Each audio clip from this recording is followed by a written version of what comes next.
36 साल पहले राजीव गांधी ने जिस पुस्तक पर लगाया था प्रतिबंध, अब दिल्ली में मिल रही विख्यात लेखक सलमान रुश्दी की वो उपन्यास।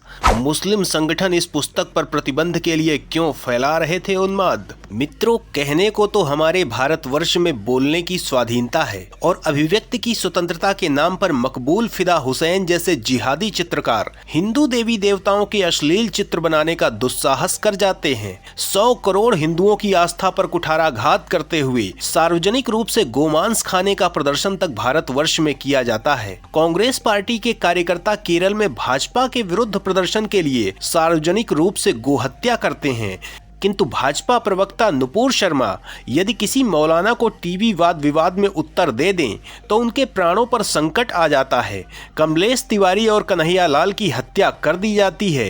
ये स्थिति केवल भारत में नहीं है, विश्व भर में जिहादी आतंक का परिदृश्य एक जैसा ही है। भारत में मुस्लिम तुष्टीकरण का लंबा अध्याय रहा है। राजीव गांधी की सरकार ने कई ऐसे कारनामे किए थे, चाहे वो शाहबानो प्रकरण हो या फिर सलमान रुश्दी की उपन्यास पर प्रतिबंध लगाना हो। राजीव गांधी ने कठमुल्लों से भयभीत होकर सलमान रुश्दी की पुस्तक द सैटेनिक वर्सेस पर प्रतिबंध लगा दिया था, किंतु अब ये पुस्तक दिल्ली के बहरीसंस बुक सेलर्स में उपलब्ध है। तो आइए जानते हैं कि राजीव गांधी ने इस पुस्तक पर प्रतिबंध क्यों लगाया था, अब ये प्रतिबंध कैसे हटा, विश्व भर में इसे लेकर क्या घटनाएं हुई थी, सलमान रुश्दी को क्या क्या संघर्ष करना पड़ा। मुसलमानों को प्रसन्न करने के लिए राजीव गांधी ने अभिव्यक्ति का घोंटा गला।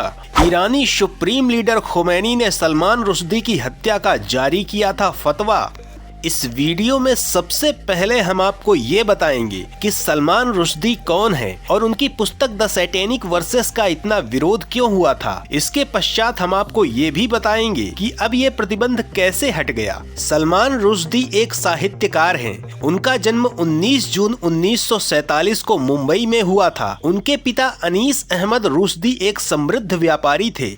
उन्होंने दक्षिण मुंबई के किले में कैथेड्रल एंड जॉन कॉनन में शिक्षा प्राप्त की। रग्बी स्कूल और कैम्ब्रिज में स्नातक होने के पश्चात वो कुछ समय तक पाकिस्तान में अपने परिवार के साथ रहे। 1970 के दशक में उन्होंने कॉपीराइटर के रूप में एक विज्ञापन कंपनी में काम किया। उन्होंने 4 शादियां की हैं। उन्होंने कई उपन्यास लिखी हैं। उन्होंने the enchantress of Florence, the ground beneath her feet, रोश, शालीमार द क्लाउन, 2 साल 8 महीने और 28 रातें जैसी उपन्यासें लिखी हैं। सलमान रुश्दी इस्लामिक कट्टरवाद के विरुद्ध हैं। इस कारण उन्हें कट्टरपंथी मौलानाओं का विरोध झेलना पड़ता है। 1988 में उनकी लिखी उपन्यास द सैटेनिक वर्सेस को लेकर कट्टरपंथी मुसलमानों ने विश्व भर में हिंसक विरोध किया। भारत के कट्टरपंथी मुसलमानों ने भी इसका विरोध किया और राजीव गांधी सरकार पर दबाव बनाया कि वो इस पुस्तक पर प्रतिबंध लगाए। विश्व के ऐसे कई देश जहां इस्लामिक प्रभुत्व है, वहां इस उपन्यास पर प्रतिबंध लगा दिया गया। जिहादी कट्टरपंथियों का अभियोग है कि इस उपन्यास में उनके मजहब का अपमान किया गया है। ईरान के कट्टरपंथी नेता खोमैनी ने सलमान रुश्दी की हत्या का फतवा जारी किया था। खोमैनी ने रुश्दी की हत्या के लिए $30 लाख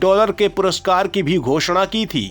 खोमैनी ने यह घोषणा 1989 में की थी। ब्रिटिश सरकार ने सलमान रुश्दी को सुरक्षा उपलब्ध कराई थी। इसके विरोध में ईरान ने ब्रिटेन से संबंध खत्म कर लिए थे। रुश्दी को मिडनाइट चिल्ड्रन के लिए बुकर पुरस्कार से भी सम्मानित किया गया था। सलमान रुश्दी ने 10 साल अमेरिका और ब्रिटेन में छिपकर बिताए हैं। 1991 में इस उपन्यास के जापानी अनुवादक हितोशी इगाराशी की उनके कार्यालय में हत्या कर दी गई। लेबनानी अमेरिकी हादी मतर ने 12 अगस्त 2022 को एक व्याख्यान के समय रुश्दी पर चाकू से आक्रमण कर दिया, जिसमें उनकी एक आंख की रोशनी चली गई। राजीव गांधी ने भी इस पुस्तक पर प्रतिबंध लगा दिया था, किंतु इस पुस्तक के विरुद्ध आवश्यक तथ्य न्यायालय में प्रस्तुत नहीं किए जा सके। इस कारण से न्यायालय ने इस विषय को बंद कर दिया था।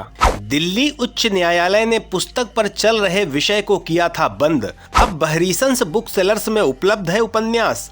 कट्टरपंथियों ने किया विरोध।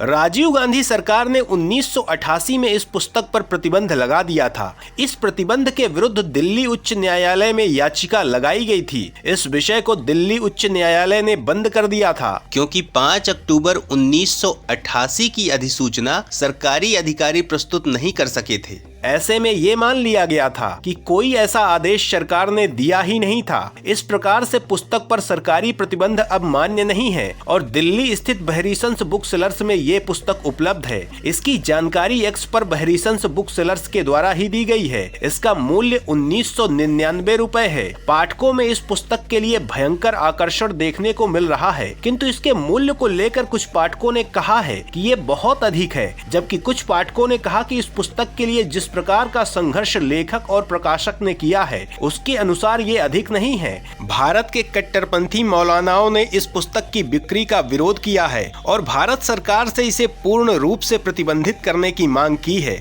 इस उपन्यास में अभूतपूर्व कल्पनाशील कहानियां हैं। Jamiat Ulema e Hind, Muslim personal law board, all India Muslim Jamaat जैसे संगठन इस पुस्तक को प्रतिबंधित कराने के प्रयास में जुट गए हैं। अब देखना ये होगा कि वर्तमान मोदी सरकार राजीव गांधी सरकार की ही भांति उस पुस्तक पर प्रतिबंध लगाकर कट्टरपंथियों के आगे घुटने टेकती है या अभिव्यक्ति की स्वतंत्रता के लिए ठोस कदम उठाती है। भारत का संविधान देश के नागरिकों को अभिव्यक्ति की स्वतंत्रता प्रदान करता है। इस अधिकार का उपयोग करके मुंबई फिल्म उद्योग हिंदुओं और हिंदू परंपराओं के विरुद्ध अपनी घृणा का प्रदर्शन करता रहा है, किंतु क्या भारत सरकार अब प्रसिद्ध साहित्यकार सलमान रुश्दी की अभिव्यक्ति को सुरक्षा दे सकेगी या मौलानाओं के दबाव में आ जाएगी? ये देखना शेष है। तो मित्रों, इस पुस्तक को लेकर आप क्या कहना चाहेंगे? कमेंट में अवश्य बताएं। वीडियो को लाइक करें, शेयर करें और यदि आपने अभी तक हमारे चैनल को सब्सक्राइब नहीं किया है तो इसे सब्सक्राइब अवश्य करें। वंदे मातरम।